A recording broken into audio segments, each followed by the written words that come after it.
Welcome to the Ortho Joe Show, a joint production of the Journal of Bone and Joint Surgery and Ortho Evidence. In our world, orthopedic research is king, and current topics from our respective publications are analyzed weekly. Here is Mohit Bhandari from Ortho Evidence and Marc Swinkowski from the Journal of Bone and Joint Surgery. Well, good morning to the listeners of Ortho Joe and Mo. Good morning to you. I think this is the first taping we've done in 2022. So I have my best wishes. Cup. Yep. And Bob, as our guest, as the editor of the new feature of JBJS, you're going to be getting this fantastic Ortho Joe mug in the mail, which you can display with pride as you round and in between patients and in the clinic, and your staff will be jealous with the red and white and black theme that has been so expertly designed by our JBJS colleagues. So welcome our guest, Bob Schenck from the University of New Mexico, the professor and chair.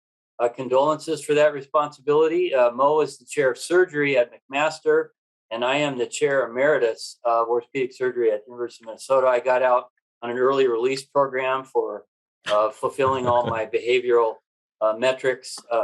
And I trust that someday you too will be a free man from the ball and chain of that job. But we're here to talk about the latest feature in JBJS, which just came out in print version a couple of days ago. And that's a section of the What's Important area that is called Arts and Humanities. And Bob is the editor of the Arts and Humanities section, and maybe a good way to, and I know this is a huge area for Mo, and of course Mo is the first contributor to this, but Bob, maybe we can start out with how did you become interested in the Arts and Humanities? I know you've got a story that links to Hopkins, etc. So maybe just tell our audience how you got into this sort of thing. Oh, no, thank you. And it's such a pleasure to be here this morning. And as you said, being chair, it is ball and chain. It's been 16 years. I thought residency was tough, but chair position, that's a new level. But it's been fun. It's actually been a good time. But Arts and Humanities is very interesting. I was raised in a family of, my father was a businessman and my mother was a college professor in music and drama. And so I was exposed to the arts from a young age, going to shows and somewhat being a critique of someone's singing voice, listening to my mother. When I got into my high school years, I was, like most of us, very science-oriented and loved science.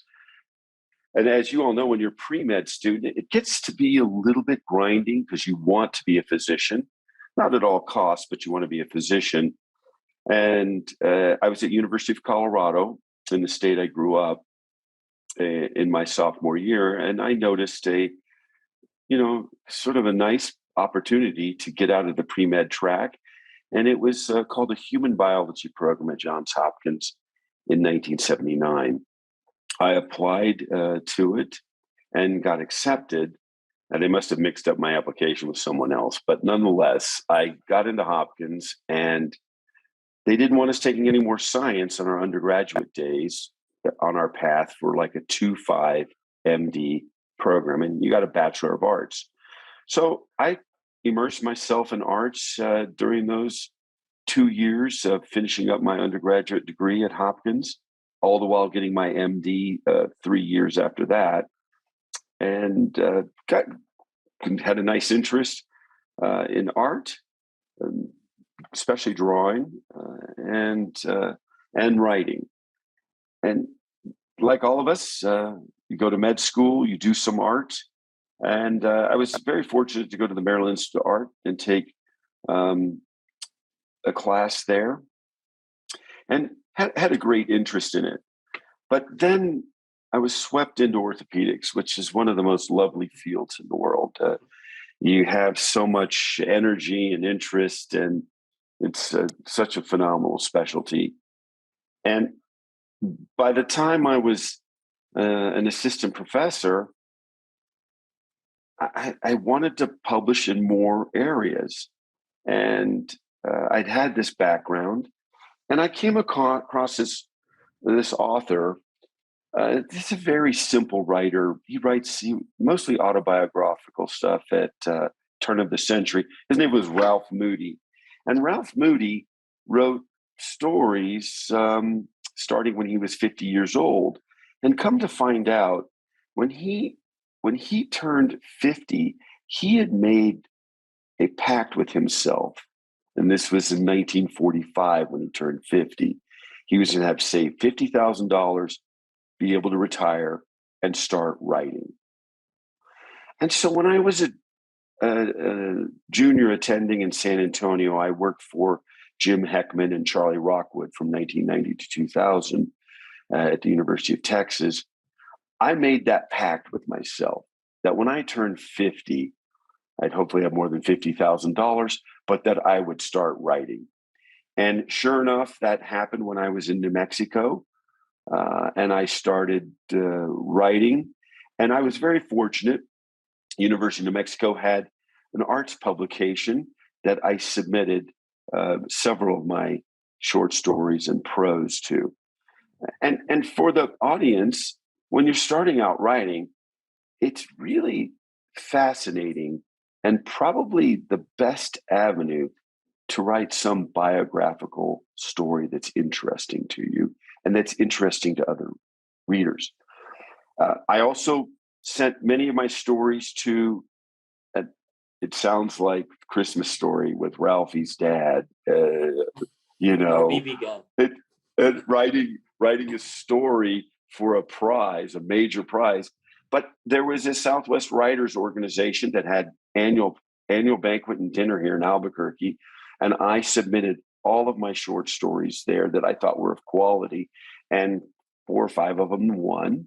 And then they were simultaneously submitted to be published in the University of New Mexico Medical Muse. The editor, now emeritus editor, and I've taken over for him, loved my writing, and so you just continue to publish. And when you look at and for the audience, when you look at Mo's piece of art, when you look at his self-portrait, you can instantly tell that it is a very quality piece of art. And so those artists out there that are orthopedic surgeons, it's really important that you can express yourself. Writing is a little more difficult because you have to have someone else critique it, look at your poetry and prose, but it's really a good place to start. And I think there's many benefits. Studies have shown. It started in at Yale University, where medical students and residents and even attendings have gone through traumatic times. If you write about them, it can create some self-healing. You can release some of the, let's so to speak, demons. And much of my writing was not about that. It was about a fun story in Colorado, picking a movie for a high school show when I was a freshman. It's a funny story. It's called The Magic Christian. It has nothing to do with Christianity. It's just a movie that I picked that turned out to be a little bit pornographic accidentally. I couldn't tell in the 1970s. And my principal, Wallace Parker, shut it down. He told me my career was over. And the rest of the student body, which was only 260 people in Carbondale, was like, little skank, that's the best movie anyone's ever picked. So, but nowadays, and in the Medical Muse, and we recently just had one submission for JBJS Arts and Humanities that is a self-healing piece. Yeah. And I really hope that everyone understands our shared vision. This is for arts and humanities. This is prose, poetry, fiction, nonfiction, photographs, paintings, art that means something to an orthopedic surgeon that before Dr. Schwinkowski's, before Marc's, vision, there was a hard place to get an avenue of publishing this. We have it at Medical Muse, and we've even had issues at Medical Muse in New Mexico where we've asked, physicians and medical students and nurses from around the country to submit. But mostly for ours, it's the New Mexico medical community. But this is a great avenue for people to publish, areas. And quite frankly, there's a lot of talent and ability in physicians outside of just how we take care of our patients. And so that's basically my story. And I hope that resonates. Yeah. Well, thanks for that background, Bob. It's really fun to hear your journey. And I'm going to ask Mo about his journey here in a second. But just for the audience, Bob sent me a couple of copies of Medical Muse, 2 years ago. And we had a vision for expanding the What's Important line of contribution to the journal into this area. And it just fits so well. And that's what's led to us instituting this section of What's Important. But yeah, so Mo, you were the first contributor, and you have written quite a bit in LinkedIn about your own personal journey along this area. And it's interesting. I've read in a couple of your postings there about this age 50 thing. You've written that similar number. I think 52 or whatever. Yeah, right. But maybe you could just talk about your journey and this whole bit about how people who are off into the scientific world, deep into science and orthopedic surgery, maybe should not neglect this important area any longer. Yeah, it's interesting. I see so many parallels in Bob's story from my own. And I also see where I diverged in some ways. So the 50 is the magic number now. But for me, I hadn't planned on having, an age 50 plan, an epiphany per se. What happened for me was I was with our program director of all places, and we were doing another short trip to India for a meeting. And we decided very impromptu to just, that sounds crazy, but we had days. Let's go right over to Darjeeling and just do a hike, and let's just do something for a day. We have a day. So we went there. Fast forward, it's now January 2018. I'm turning 50, or both the page is turning in March for me in 2018, turning 50. And I'm staring out into the Himalayas at Mount Kanchenjunga, around 10,000 feet. And I'm staring there, and you have those moments where you just stare quietly with someone. You're not talking, you're not communicating, you're just looking out. And I turn to him and I say, how have I lived 50 years of my life and I'm seeing this beauty for the first time? And it's like, we have it all wrong.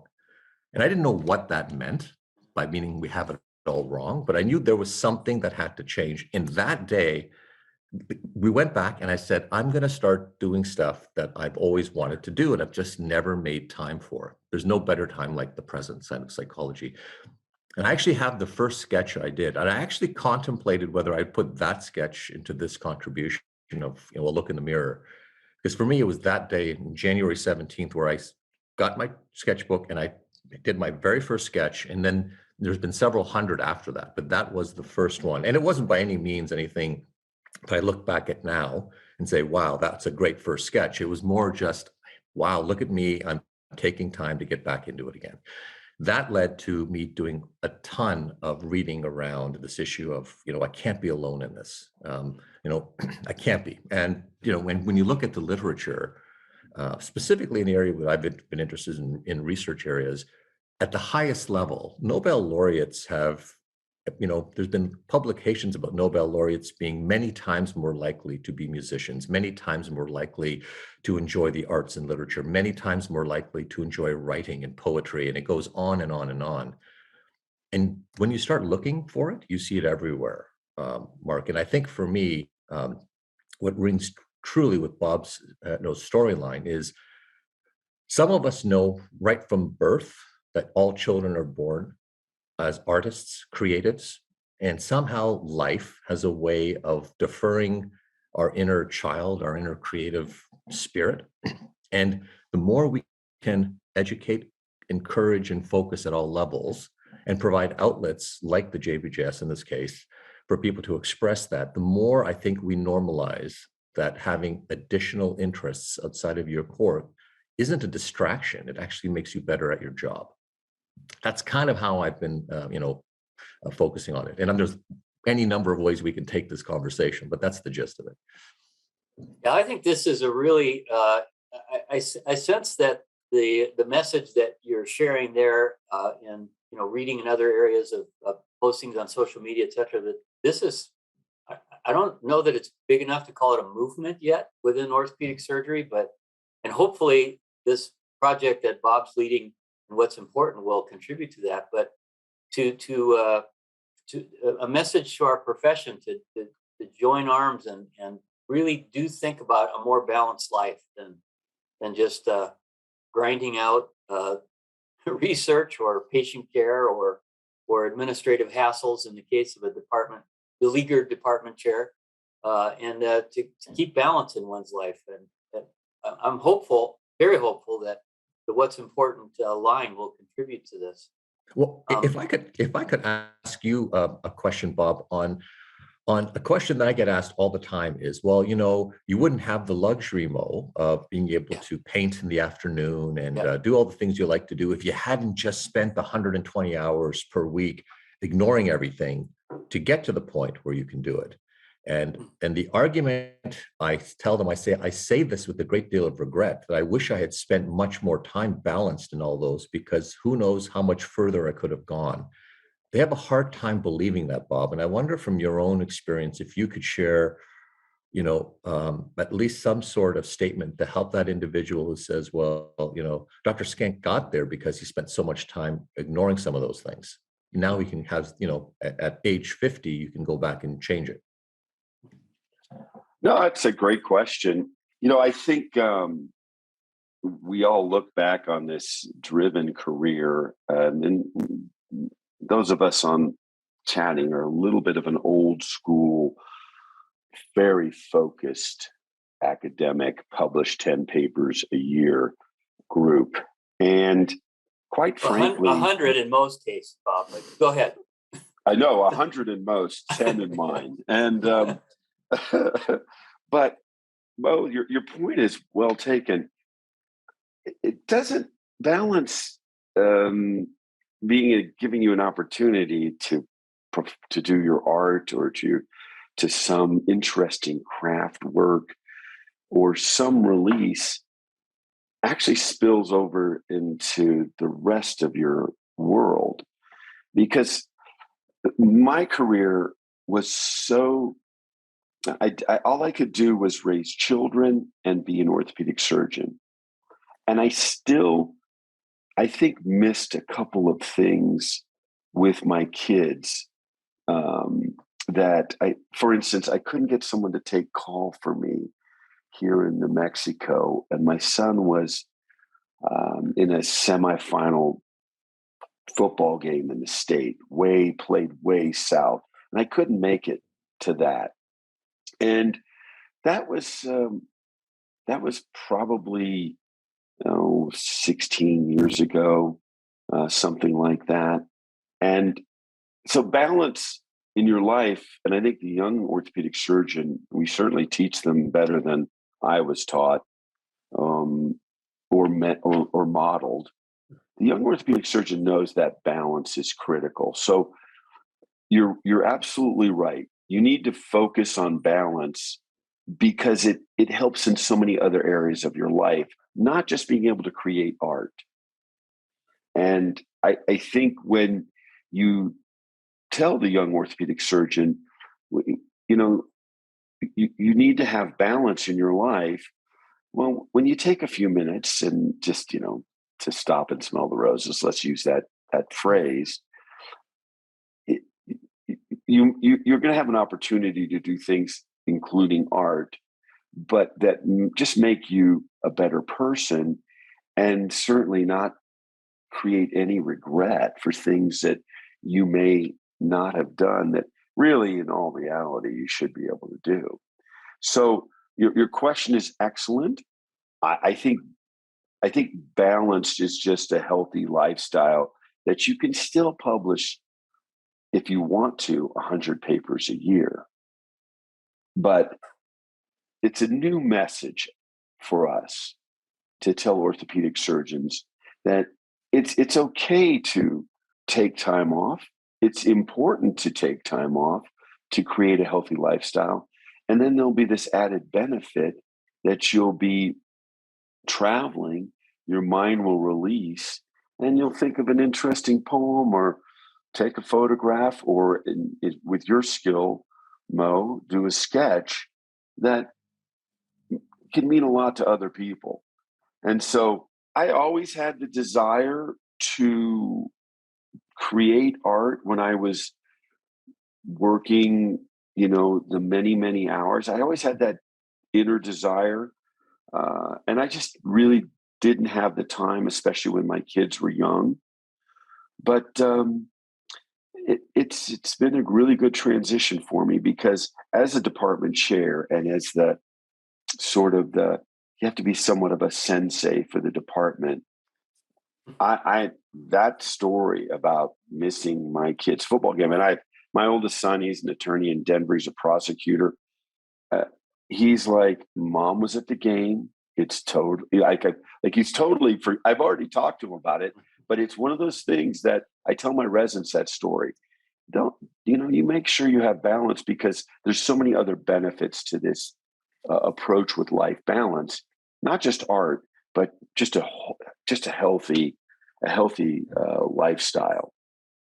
If I could just add to that, Marc, and I'm sure this would resonate with both you and Bob, but the idea of doing more work makes you better at your work was my realization in 2018, that doing more of anything, writing another 100 papers wasn't going to make my next paper the big idea. And it got back to, how do you get creative and how do you get ideas? Bob has alluded to the fact in many ways that when you take a break and he writes, whether it's poetry or prose or short stories, it is such a creative outlet that it allows you to percolate. And for me, to sketch is like mindfulness. You're just basically letting thoughts of your day, of your week percolate to hopefully the good stuff comes out. And I have genuinely found that taking more productive time away to do some of the things I love has led to better ideas. And for those in I'd say the younger generation now, ideas are the currency of the century. And so if you can't generate ideas, you're going to have a very, very hard time being able to find, growth in your life, because things are moving so rapidly. So it's one thing to work, but it's another thing to work smartly and have good ideas. And I do think the humanities is a critical part of that. And if we could almost make it mandatory in orthopedic training, I would even go as far as say that we should be having mandates to make sure that we are not letting the creativity be squeezed out of every, quote, childhood artist and creator there is as they come into more and more education. Yeah, so life balance for better ideas and also for better relationships. I know you've written quite a bit about that in recent postings as well. So, well, this is all very good stuff. So, Bob, we've let's just for kind of in closing for the audience. So we're looking for poetry, prose, sketches, art, photography. How about a picture of somebody's woodworking project with a story behind it? How about a soundtrack of a song that they've written or recorded? How far do you think what's the breadth of what we're looking for here? Oh, I think it's the orthopedic surgeon's creativity in reality. And you brought it up just then. It's that which we would look at as a piece of artwork, something that will help humanity. I think the only thing that we would caution is at the Medical Muse at University of New Mexico, we try to avoid really politicized statements. And let me just give an example. We had some criticisms of the hospital and what they did in certain areas. And we tried to work with the author to edit it, but we have to show some discretion in terms of political viewpoints. I think just for the safety of our readership. But other than that, please send us what you're doing and in what's interest, because Ken DeHaven recently passed away, and I never trained with the sweetest orthopedic surgeon of all time, but for some reason he and I hit it off, and we would bump into each other at the AOS or the AOSSM because my colleague Dan Washer trained with him. But Ken and I became some colleagues, very senior to me, but I loved listening to him. And in his, when he retired, he was like, I repair grandfather clocks. And, I do similar type of woodworking, but I was thinking about this. If Ken DeHaven sent me a picture of a before and after grandfather clock that he had refurbished, I would love to publish that in JBJS Arts and Humanities. So it's a lot of what you think is art. Many people will think it is as well once they take a look at how you define it and enjoy it. And so I was excited about this yesterday. And I must say one last little story. I do a lot of work on multi-lig knee surgery, and I've published a lot. And like Mo said, at some point in time, at this stage of your career, if you're publishing, it should be mostly for mentoring young people. That's the net. It's either the brilliant idea, Mo, or it is let's mentor a young person and let them get their name on the paper, but show them how to process it and let them contribute so they deserve to be on the paper. I think that's what publishing is for. But in this day and age, we really want to support our young and or older orthopedic surgeons that, like Mo said, we expect you to have a soft side, because everybody has to, in business, you say hard skills, which is like bookkeeping, Excel spreadsheets, but you also say soft skills, which in our world is bedside manner. And in business, it's, how you work with the customer. Well, we want the orthopedic surgeon, we want you to have those hard skills, how to nail a femur, how to treat things properly, how to look at alignment, how to treat patients within the most proper standard of care. But these soft skills of being more human being really can be helped by arts and humanities. And so whatever you're of interest, we'd like to take a look at it. And if we say, it doesn't work this time, that doesn't mean submit it. Please submit what you have. We want to see the art, because we want to show off to the world, because JBJS has always been the publication thought leader. We want to show off to the world what, orthopedic surgeons can create other than correcting a Cobb angle. Great way to end.